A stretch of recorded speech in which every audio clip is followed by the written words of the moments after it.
चाहे आज चारों धाम हो, हेमकुंड साहब हो, आदि कैलाश हो, माँ पूर्णागिरी का धाम हो।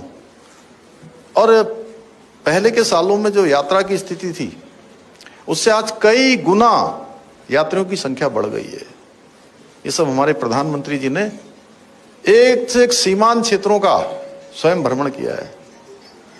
मैंने जब से 4 जुलाई 2021 से राज्य के मुख्य सेवक के रूप में काम करना शुरू किया, माननीय प्रधानमंत्री जी ने तब से लेकर आज तक उत्तराखंड का 18 बार उनका आना हुआ और 18 बार अलग अलग स्थानों पर आए।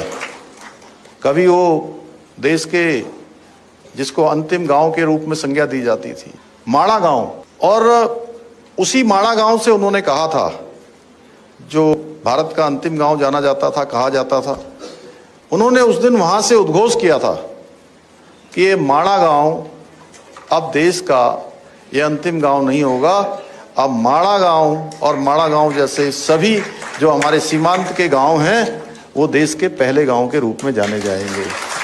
और उनका आज उस दृष्टि से विकास प्रारंभ हो गया। उसके बाद प्रधानमंत्री जी आदि कैलाश क्षेत्र में गए, गुंजी गए। ये भारत का बिल्कुल अंतिम क्षेत्र है, भारत तिब्बत बॉर्डर पर 17,000 फुट की ऊंचाई पर माइनस तापमान जहां रहता है, उन क्षेत्रों पर गए। और आज आदि कैलाश क्षेत्र में भी, जहां पूरे साल भर मात्र 500 लोग, 400 लोग, 600 लोग अधिकतम पहुंचते थे, पिछले 35 दिनों में पर डे का 1,000 से ज्यादा का आंकड़ा आ रहा है।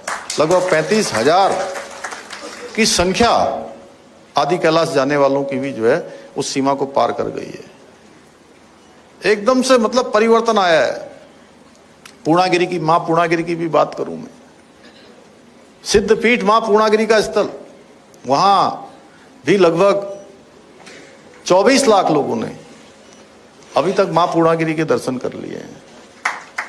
और पिछले 4 सालों में उत्तराखंड आने वाले तीर्थयात्री, श्रद्धालु, पर्यटक, उनकी संख्या 23 करोड़ से भी ज्यादा हो गई है।